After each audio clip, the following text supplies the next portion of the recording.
Warahmatullahi wabarakatuh. Perkenalkan, nama saya Muhammad Saleh Budi Isakibuhan, NIM 1701069, kelas S1 6B. Di sini pada ini saya akan menjelaskan tentang mata kuliah bahan alam kelautan, yang dimana di sini saya mendapatkan tugas yang berjudul Invertebrata Laut. Di sini kami dari jurnal kami mencari tugas tersebut, kemudian kami membahas isi dari jurnal tersebut. Yang akan saya bahas di sini berjudul Detection of Endogenous Retinoids in the Molluscan CNS and Characterization of the Tropic and Tropic Action of Similanthus retinoic acid on isolated neurons. Baik, langsung saja saya akan menjelaskan tentang slide yang pertama. Invertebrata laut adalah hewan yang tidak memiliki tulang belakang yang hidup hampir di seluruh kawasan perairan laut. Namun, sebagian besar spesies invertebrata laut banyak terdapat di kawasan pesisir pantai, seperti kawasan terumbu karang. Sampai saat ini, budidaya invertebrata laut belum dilakukan secara intensif seperti budidaya ikan laut lainnya. Padahal, organisme ini juga memiliki nilai ekonomi yang cukup tinggi. Molluska berasal dari bahasa Latin mollis, yang artinya lunak. Molluska adalah fauna yang memiliki tubuh lunak, simetril, bilateral, tertutup, mantel, yang menghasilkan cangkang dan kaki ventral. Cangkang molluska berfungsi sebagai rumah atau rangka luar. Di sini ada gambar morfologi gastropoda. Itu ada memiliki struktur umum morfologi gastropoda terdiri suture, posterior kanal, aperture gigi, columella bibir luar, siphonal, umbilicus. Molluska salah satu fauna yang dijelaskan dalam Al-Quran surah An-Nur, yaitu sebagai berikut. Bismillahirrahmanirrahim. Wallahu khalaqa kulla dabbatin min ma'in faminhum man yamsi ala batna wa minhum man yamsi ala rajulaini wa minhum man yamsi ala arba'in yakhluqullahu ma yasha'u innallaha ala kulli syai'in qadir.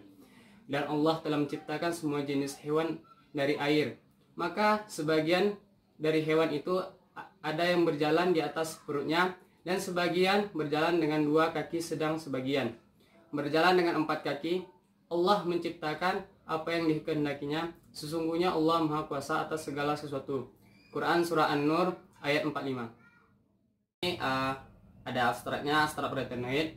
RA adalah metabolik aktif vitamin yang memainkan peran penting dalam pertumbuhan dan diferensiasi berbagai jenis sel. Ya, bisa dilihat di slide-nya nanti. Oke.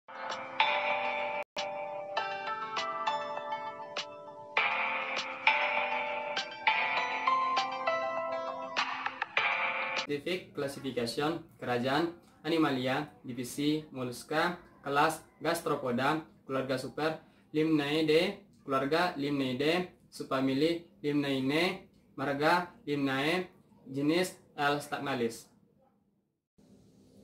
Teknik isolasi retinal dehydrogenase assay, di mana pertama kali kita melakukan preparasi sampel jaringan Limnaea stagnalis, dikumpulkan pada malam hari dan segera dibubuhkan dalam cairan nitrogen. Sampel dicarikan ditambah baper, dihomogenkan, bagian supernatan dibuang lalu dibubuhkan dengan suhu 80 derajat Celcius. Kemudian sampel jaringan Limnaea beku. Sampel jaringan Limnaea stagnalis dibekukan, kemudian diinkubasi pada suhu 30 derajat Celcius selama 2 jam dengan reagen retinaldehyde, dithium, peritol, dan nikotinamid adenin dinukleotid, di mana terdapat jaringan sampel 4 mg protein, kemudian alifos retinaldehyde, aliapot dithionotertol, aliapot nikotinamid adenin dinukleotid. Kemudian dilakukan dalam medium kultur DMM. Kemudian dibiarkan semalaman pada suhu 30 derajat Celcius dalam 5% CO2. Baik, pada slide ini menjelaskan tentang struktur yang didapat menggunakan HPLC dan MS pada jaringan Limnaea stagnalis. Yang ini pada figur 2 menggunakan HPLC. Pada figur 3 menggunakan MS. Kesimpulannya, keberadaan RA aktif jalur metabolisme pada CNS limnae dewasa, namun uji digunakan tidak memungkinkan untuk menentukan isomer mana yang hadir dan disintetis dalam SSP. Jadi selanjutnya menggunakan HPLC dan MS untuk menentukan apakah ATRA dan atau 9-cis RA hadir dalam CNS. Untuk menentukan apakah isomer ATRA dan 9-cis RA bisa dipisahkan dan dideteksi oleh HPLC.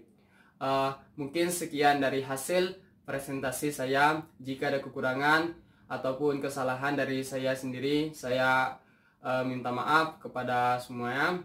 Saya berterima kasih banyak. Assalamualaikum warahmatullahi